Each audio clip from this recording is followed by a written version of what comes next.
तांत्रिक महाराज की बात सुनने के बाद ये सभी अपने अपने घरों को वापस पहुंच गए थे। मेघना बेड पर लेटी सोच में डूबी थी। क्या हो यार, तू इतना क्यों सोच रही है? ये दमयंती आखिर थी कौन? हमें तो लगता है कि उसका महाराज से मिलना कोई संयोग नहीं था, बल्कि इसके पीछे उसकी कोई साजिश थी। इस पर इशिता ने मेघना को हैरानी से देखा। अरे तेरी तबीयत तो ठीक है, ये किस टोन में बोल रही है तू? देख मेघना, मैं तो पहले ही यहाँ से जाना चाहती थी, तेरे कहने पे ही मैं रुकी हुई हूँ। मुझे इस गांव की कहानियों से कुछ लेना देना नहीं है। कल एकादशी है, हमें बस उस मृत्युंजय अमृत का सैंपल लेना है और परसों सुबह होने से पहले इस गांव को छोड़ देना है। That's it। ये कहकर इशिता ने चादर तानी और सो गई। इसे कैसे बताऊं कि मैंने खुद को सपने में राजकुमारी बने देखा है। मुझे अपने सपनों का पूरा रहस्य जानना है। मैं यहाँ से नहीं जा सकती।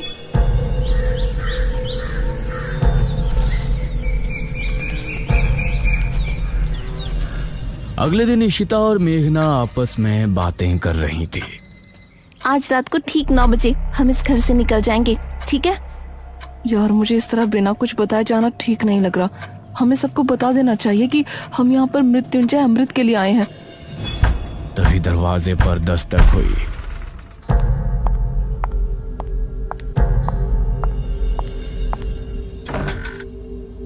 अरे अनुज, तुम? हाँ मैं। क्या बातें चल रही हैं? तुम लोग आज रात मृत्युंजय अमृत को लाने की बात तो नहीं कर रहे ना? नहीं नहीं, ऐसा कुछ नहीं है। गांव में इतनी प्रॉब्लम चल रही है, ऐसे में हम कैसे मृत्युंजय अमृत के बारे में सोच सकते हैं? हाँ वही कह रहा हूँ। आज रात तांत्रिक महाराज अनुष्ठान शुरू करेंगे। सभी को घरों में ही रहना है। तुम बेफिक्र रहो, हम कहीं नहीं जाने वाले।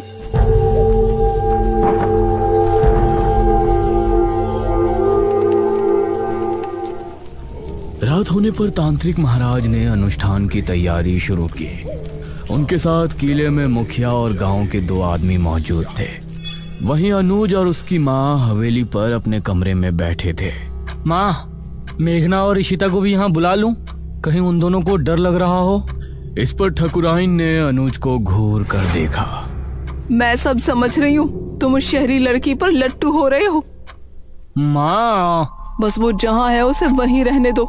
न जाने कब यहाँ से जाएगी। मेरा बस चले तो मैं अभी उसे इस घर से निकाल दूं। उस समय इशिता और मेघना घर के पिछले दरवाजे से निकल रही थी।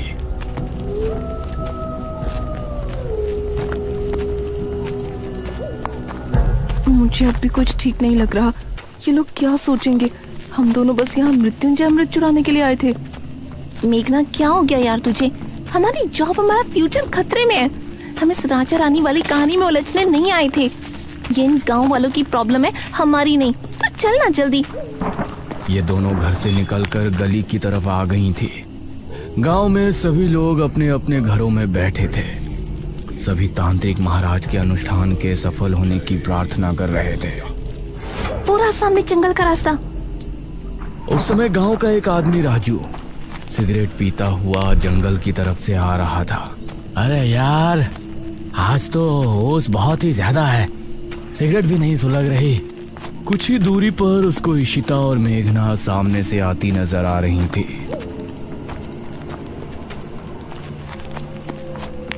अरे वाह, यह तो वही शहरी हसीनाएं हैं जो मुखिया के घर ठहरी हैं। इनसे जान पहचान बढ़ाने का यह अच्छा मौका है। वो भी कुछ दूरी के फासले से इनके पीछे हो लिया। इशिता और मेघना ने अभी जंगल की सरहद पर कदम रखा ही था कि तभी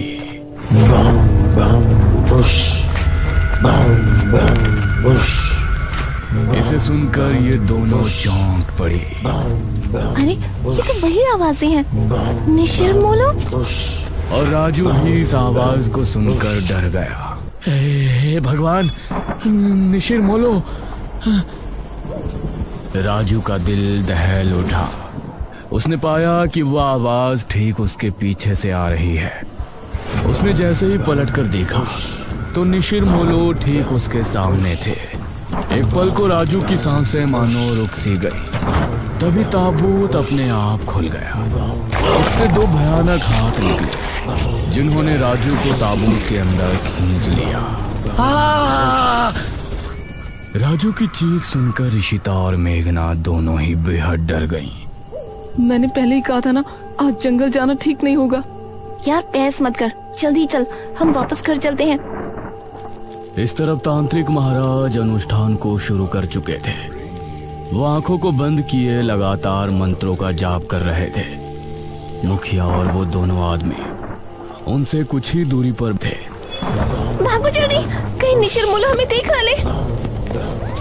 इशिता और मेघना दोनों अब डरी हुई हालत में आगे बढ़ रही थी, लेकिन वो आवाज कम होने के बजाय और बढ़ती जा रही थी।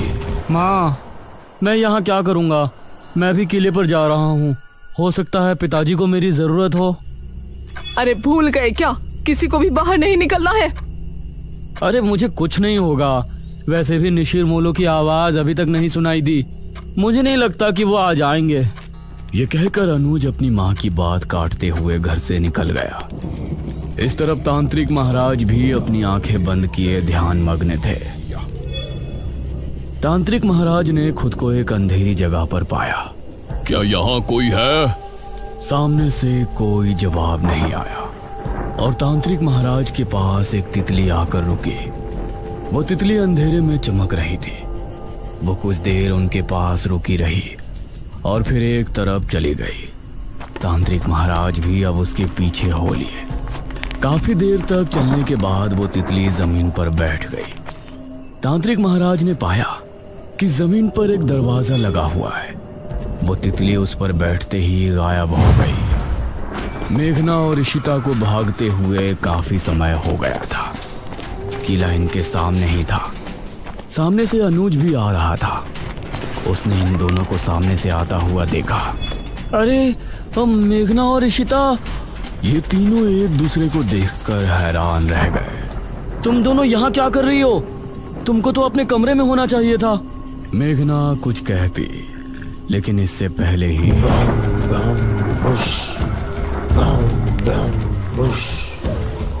ये क्या, निशिर मोलो आ गए। निशिर मोलो की आवाज सुनते ही ये तीनों बुरी तरह डर गए और अब किले के अंदर भी उनकी आवाज पहुंच रही थी। डरो नहीं, तांत्रिक महाराज ने पहले ही कहा था कि निशिर मोलो यहाँ जरूर आएंगे, लेकिन हमें डरने की जरूरत नहीं है। जब तक हम अपने घरों में हैं, वो हमें कोई नुकसान नहीं पहुंचा सकते। चलो हम भी किले के अंदर चलते हैं। और ये तीनों किले के अंदर पहुंचे। अरे तुम तीनों यहाँ क्या कर रहे हो? वो कुछ नहीं पिताजी। क्या मतलब कुछ नहीं? हमने कहा था ना कि आज की रात बाहर नहीं निकलना। तभी तांत्रिक महाराज ने एक लंबी सांस भरी और अपनी आंखें खोली। ये सभी उन्हें गौर से देखने लगे। क्या हुआ तांत्रिक महाराज, कुछ पता चला? मैंने अपनी पूरी शक्ति लगा दी, लेकिन मुझे सिर्फ एक दरवाजे के अलावा कुछ नहीं नजर आया। इस पर सबसे पहले मेघना ने सवाल किया। कैसा दरवाजा? वो दरवाजा किसी चौखट पर नहीं, बल्कि जमीन पर लगा हुआ है। शायद कोई तहखाना है। इसका मतलब है कि वो किताब किसी तहखाने के अंदर ही है। ठीक है महाराज, हम लोग सुबह होने पर गांव के कुछ आदमियों को लेकर राजमहल जाएंगे और उस तहखाने को ढूंढेंगे। हाँ, यही विचार ठीक होगा। अब आप लोग अपने घरों को जा सकते हो। ध्यान से जाना, निशिर मोलो अभी भी तुमको रास्ते में मिल सकते हैं। जो आ गया महाराज। मुखिया अनुज और इन तीनों के साथ घर की तरफ रवाना हो गया और बाकी सभी गांव वाले भी अपने अपने घरों को चले गए। अनुज, तुमने बताया नहीं कि तुम तीनों यहाँ क्यों आए थे? वो पिताजी, मुझे आपकी चिंता हो रही थी और इन दोनों को भी ना जाने क्यों घर पर डर लग रहा था। इसीलिए ये भी मेरे साथ चली आई। मुखिया को अनुज की बात में सच्चाई नहीं नजर आ रही थी, लेकिन उसने आगे कुछ नहीं कहा। कुछ देर बाद ये चारों घर पर पहुंचे।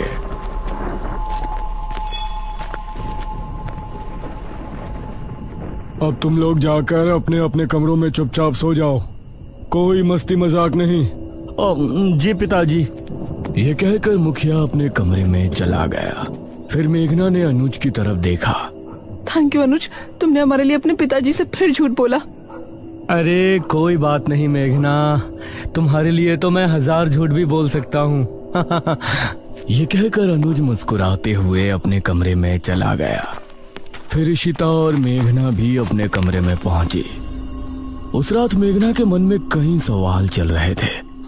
करीब 4 बजे जब वो सो रही थी तो उसने अपने आप को राजमहल में खड़ा हुआ पाया। अपने उसी राजकुमारी वाले अवतार में वो एक गलियारे से होती हुई आगे बढ़ रही थी। सामने ही एक बड़ा सा दरवाजा नजर आ रहा था। वो उस दरवाजे से होती हुई अंदर पहुंची। सामने एक अलमारी थी। उसने उस अलमारी को खोला तो उसके अंदर एक बक्सा रखा था। उस बक्से को खोलने पर उसे एक अंदर बड़ी सी चाबी रखी हुई नजर आई। मेघना सपने में बिल्कुल सही सलामत थी, लेकिन बाहर उसका पूरा शरीर पसीने से सराबोर हो गया था। तभी इशिता ने करवट ली तो उसने एक पल को आंखें खोलकर मेघना को देखा। मेघना, क्या हुआ तुझे? उठ। उसने मेघना को झंझोड़ा तो मेघना की नींद टूटी। क्या हुआ तुझे मेघना? देख तुझे कितना पसीना आ रहा है। मेघना नींद से जागी और लंबी लंबी सांसें लेने लगी। अरे कुछ तो बोल, कोई बुरा सपना देखा क्या? मेघना ने इशिता के जवाब में हल्का सा हाँ में सर हिलाया।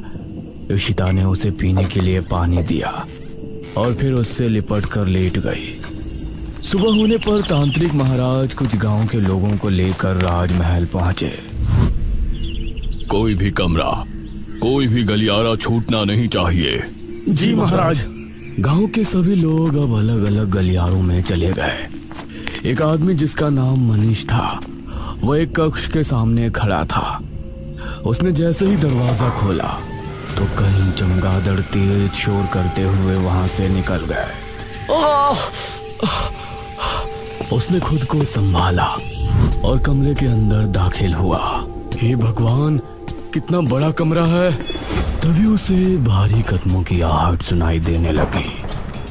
उसने सामने देखा कि वही लबादे वाला आदमी उसके सामने खड़ा है। मनीष उसको देखकर दरवाजे की तरफ भागा, लेकिन दरवाजा अपने आप ही बंद हो गया। तभी वो लबादे वाला आदमी तेजी से उसके करीब पहुंचा और उसने कसकर मनीष का गला पकड़ लिया। मनीष की चीख महल की दीवारों में ही सिमट कर रह गई। गांव के लोगों ने राजमहल की अच्छे से तलाशी ली, लेकिन राजमहल इतना बड़ा था कि अपना पूरा दिन लगाने के बाद भी वो आधे राजमहल की छानबीन भी नहीं कर पाए थे। तांत्रिक महाराज, अब तो रात होने वाली है। अभी तक उस तहखाने का कुछ पता नहीं चला। उसको ढूंढना इतना भी आसान नहीं है जितना हमने सोचा है। मुखिया जी, हम रात में यहाँ नहीं रुक सकते। अवश्य, हम सभी यहाँ से निकलते हैं। सुबह होने पर फिर से आएंगे।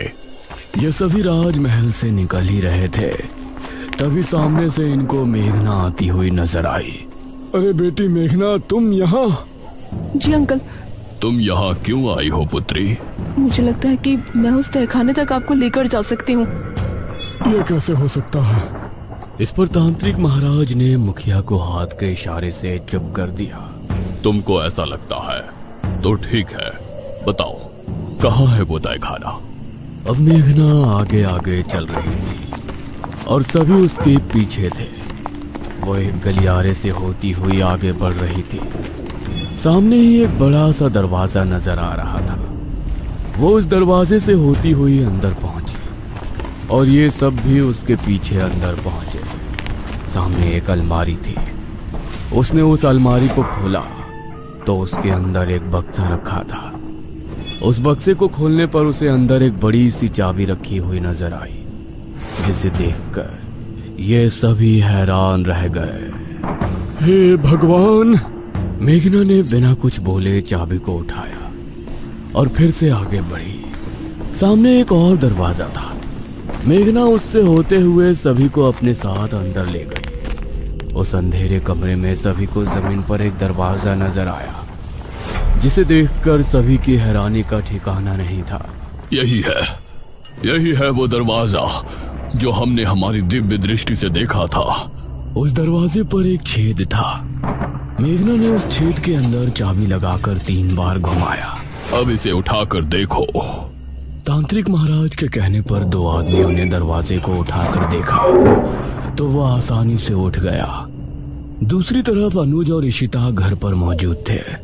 अनुज, मेघना कमरे में नहीं है। क्या मतलब? कहाँ गई अब वो? मुझसे तो टॉयलेट की बोल के गई थी, अब देखा तो वहाँ भी नहीं है। यह सुनकर अनुज हैरान रह गया। इस तरफ राजमहल में ये सभी तहखाने के अंदर पहुंचे। वहां एक शीशे के बक्से में एक किताब रखी हुई नजर आई। हाँ, यही है बेरमपुर पुराण। सभी किताब को देखकर खुश भी थे और हैरान भी। पुत्री, इसे उठाओ और फिर हम किले पर चलते हैं। मेघना ने जैसे ही किताब को बक्से से उठाया तो अजीब सा शोर उत्पन्न हुआ। यह कैसी आवाज है? तभी तहखाने के हर एक कोने से बिच्छू निकलकर इनकी तरफ आने लगे। सभी निकलो यहाँ से, जल्दी। अब ये सभी तेजी से ऊपर की तरफ भागे, लेकिन एक आदमी को बिच्छुओं ने सीढ़ियों पर ही अपने चपेट में ले लिया। उस आदमी को एक ही पल में बिच्छुओं ने कंकाल में बदल दिया। बाकी सभी लोग डरी हुई हालत में महल के मुख्य द्वार की तरफ भागे। मेघना सबसे आगे भाग रही थी।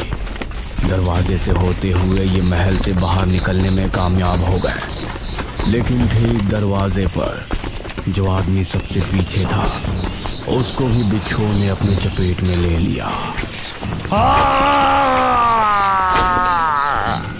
और उस आदमी की चीख पूरे राजमहल में गूंज गई। इन लोगों ने अब अपने कदमों को रोका नहीं और किले में पहुंचकर अपनी सांस तोड़ी।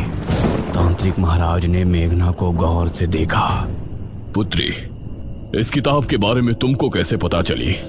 उस समय अनुज और इशिता भी वहां पहुंचे। अब ये सभी मेघना की तरफ ही देख रहे थे, लेकिन मेघना की नजर उस किताब पर थी जिससे कई रहस्यों का खुलासा होने वाला था।